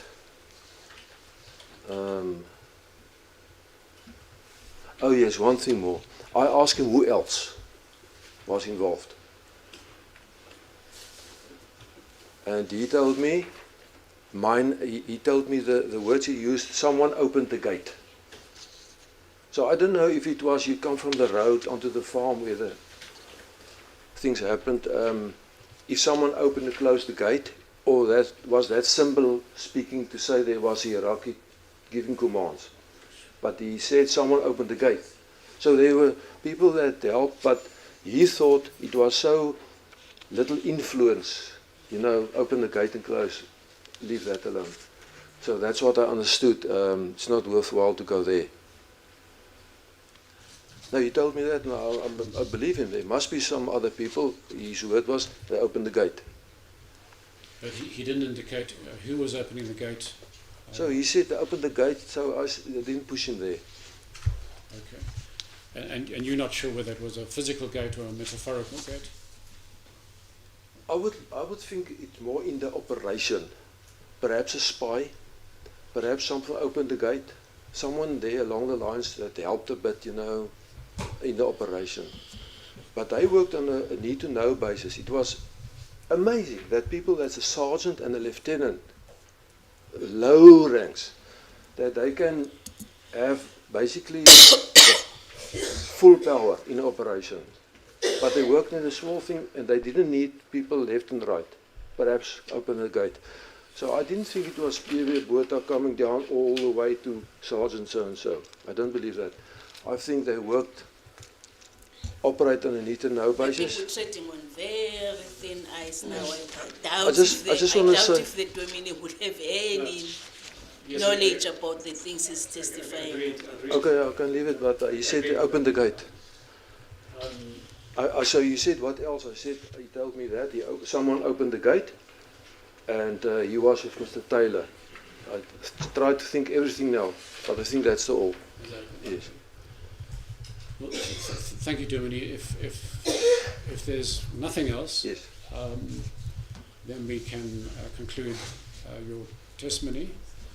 And I'd just like to thank you again for your role in facilitating that important encounter between Mr. Taylor and the family members. I know it did mean a lot to them. Yes. And thanks again for your time this morning. Thank you. You have to wait before, it's only the judge that can excuse you. Milady, those are our questions. Okay. Should I excuse Dominic Kutsia? Are there any questions? We have no questions. Mr. Sakela? I have a few to address. Mr. Dominic, can you assist us just to clarify?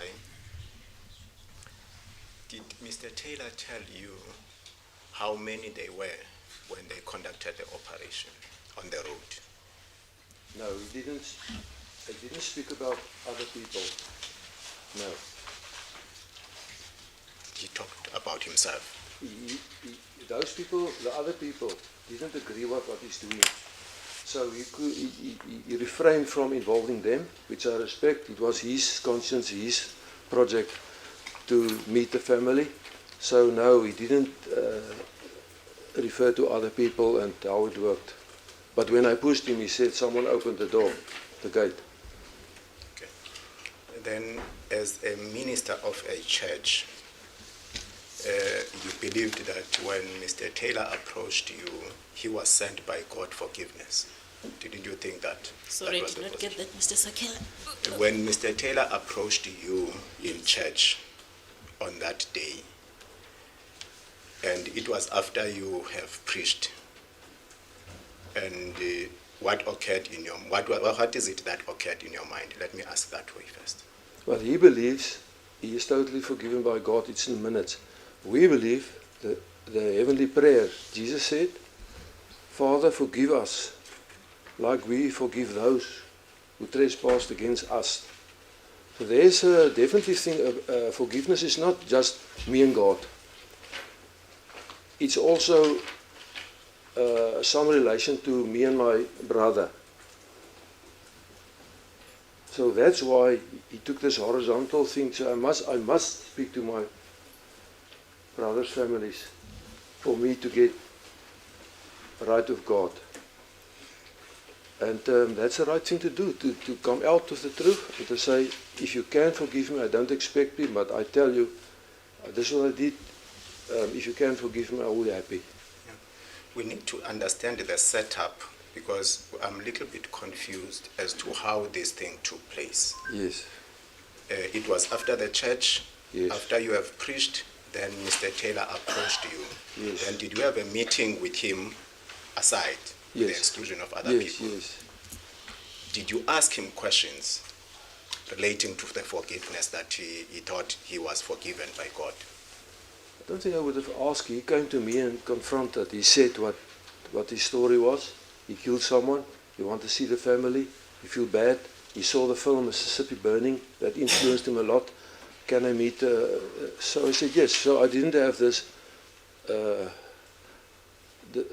discussion about the theology of the thing.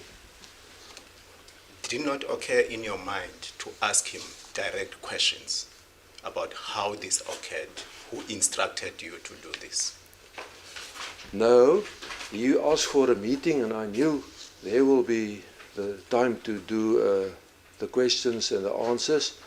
And I basically said, okay, fine. I'll ask someone to arrange the meeting, and then we can proceed. So that stage, I didn't ask questions, but sometimes, we see one another sometimes somewhere, and then I ask him who was involved. Those questions, just short ones. How did it happen? Who was you? With whom? And he gave me the answers honestly. But I didn't inquire him, how can you do that? How do you think this? Who was involved? I didn't have my own inquiry. Yeah, because it's confusing a little bit in my mind as to this person approaches you, Yes. telling you that I've killed someone, the circumstances under which he killed this person. Did he disclose them? So again, what? Did he disclose the circumstances under which he killed him? No, not. And then you must know, there's another thing that I must know.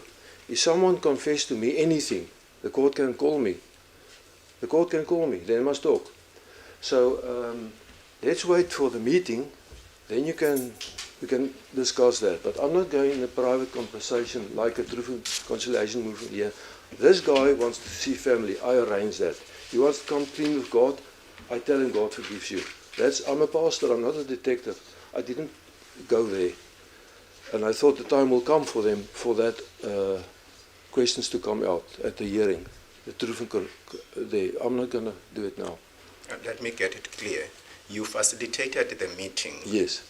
Without you knowing the full details of what this person was. Absolutely. I knew he killed someone. He felt bad. Can I arrange it? He's a member of the church. How can he do it? And that's the story. Okay. We know it from although I'm not going to take you to the statement of Mr. de Kock. Yes. He indicated in the statement that was read here at some stage that there was a struggle between Matthew Goniwe and someone who was to kill Mr. Goniwe, and there was a struggle between them and a shooting where the bullet went through the car. The evidence doesn't reflect a struggle between Matthew Goniwe and others.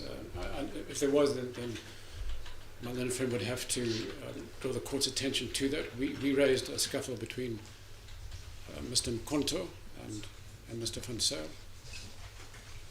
Yes, Mr. Soke. Yes, thank you. I think there was more than one car. Eric was with these people. What happened there? No evidence. Okay, just wait for the question. I would, my lady, I don't know whether I will have to go and take the file because there are so many files. I brought only one with the statements. I did not bring that one. But I don't want to delay this court about that at the moment.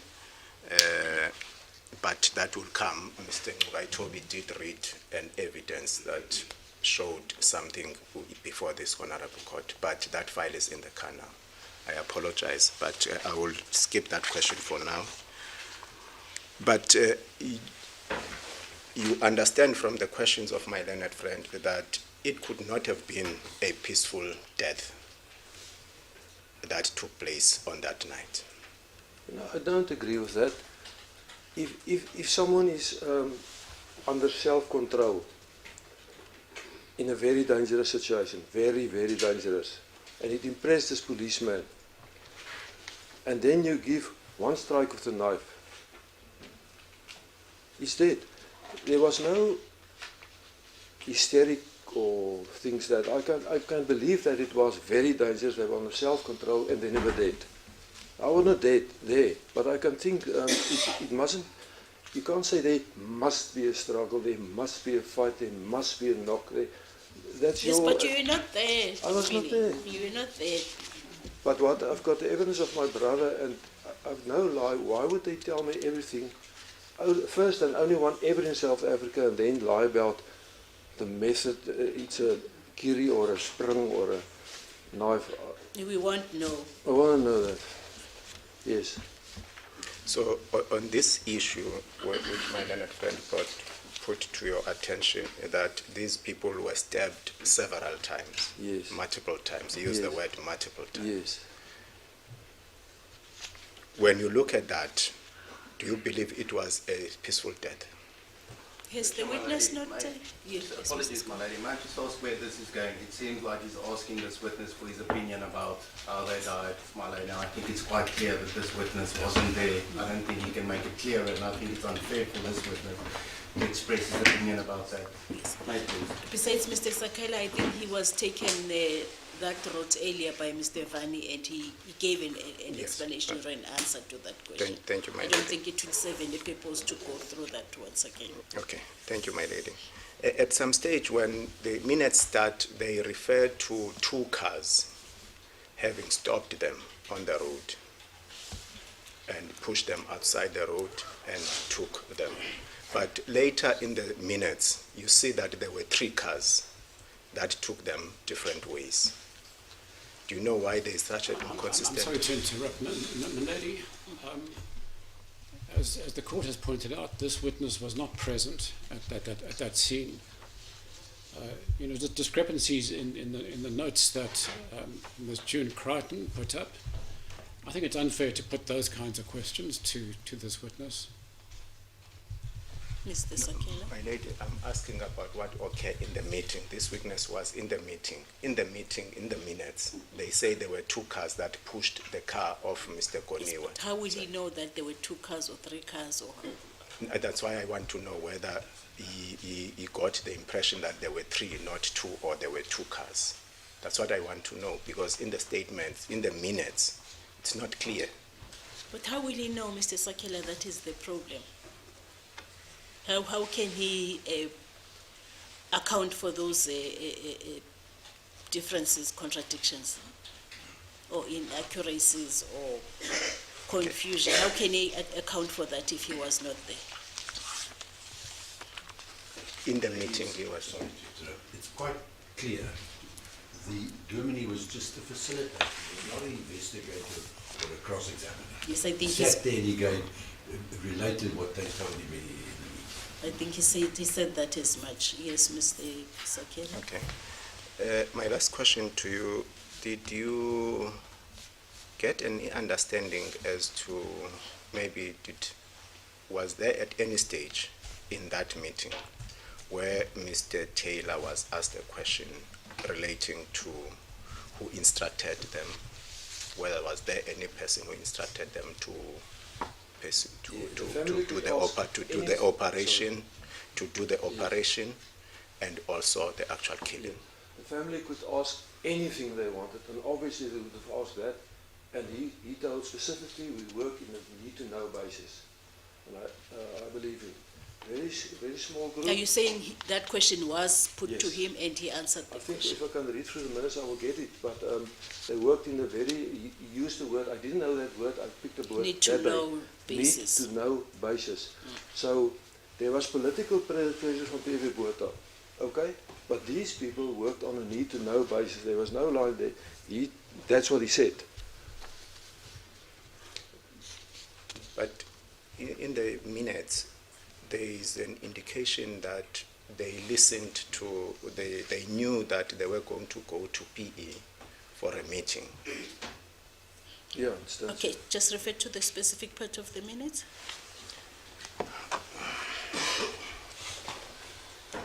My lady, I'm reading from the statement in my computer. Let me just look for that part.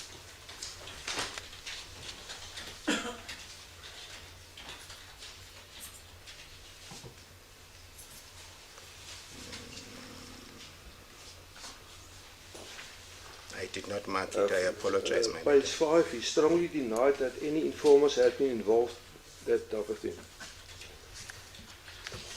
There is a stage where he talks about they were aware that they were going to go to PE Yes. to meet Mr. Swart. Yes. My lady, it's just that now because So what is the question? the question is, it looks like they were listening to these people. They knew all their plans. Their plans that they will be in PE on such and such a date. That's the impression you got as well. And who they did not indicate as to who instructed them to do so. What's the question? Who instructed them to listen don't know. to the calls. They did not indicate that. They didn't indicate that. They indicated that they work on a very small basis. And I can speculate, perhaps one could sit next Yes, to the you'd road. rather not, that will not be of much assistance to I don't the know court. that. Mara. Yes. That was my last question, my lady. Thank you. Any more questions for Mr. Kutsia? Maybe I can just clarify for the Germany. Why a donkey Germany? There's a donkey, so he understands that. Okay.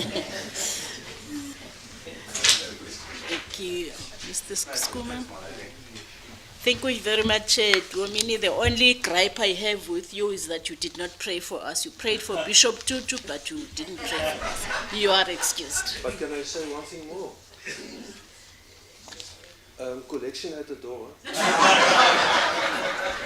Yes, please make sure you put something towards the collection. Mr. Vani? As the court pleases.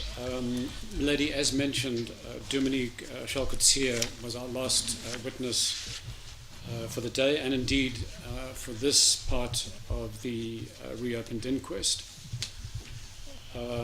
Lady, I suppose there are some housekeeping matters, such as the question of the record and the inspection report, and then the question of dates for the next hearing.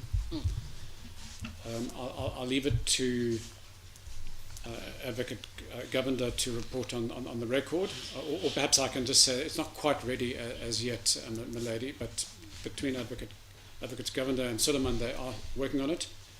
And I've just received information hot off the press that it will be ready later today. Lady, on our part, we must apologize that we haven't as yet circulated the Minutes of the inspection. minutes of the inspection. We do have a full draft, but because it's been a busy week for us, I still have to settle that, and we will email it to the ladyship and the parties, and then hand up a copy at the next hearing. And then, my lady, finally on the question of dates, there is a consensus for reconvening in October. But perhaps I should hand over to my colleagues for the state, and they can make that proposal. Mr. Courtman?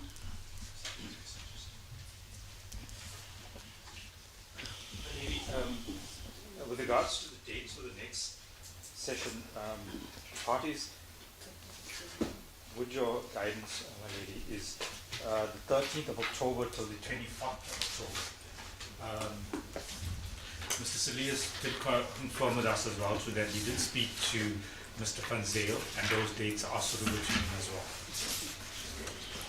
But of course, the issue of legal representation It's finding still an issue, my lady. And that's the, as we've indicated earlier in our submissions on the opening day and our discussions in chambers, my lady, we still of the opinion that we want to subpoena the legal officer of the South African National Defence Force, more for him to explain the delays. We, as we indicated to the to your ladyship and the other parties, we are suggesting a separate date for that inquiry, and whichever party wishes to be present can be, but we will deal with that inquiry. My lady, considering that we require 14 days, we were suggesting, or believe maybe the 27th of June, with your guidance, my lady. That gives us more than 14 days. It's a Friday, and then we can issue the subpoena for them to be present to explain what is the delay and when, or if we actually will come to an agreement before that October date. If your ladyship is in agreement with that, my lady, I will prepare that subpoena and forward it to the relevant party. although I'm not sure what how I stand on the 27th of June, but we can set it down for that date, for that purpose. Otherwise, we're agreed that for the rest of the inquest hearing, the matter should be postponed to the 13th through to the 24th of October. Is that arrangement agreeable to everyone?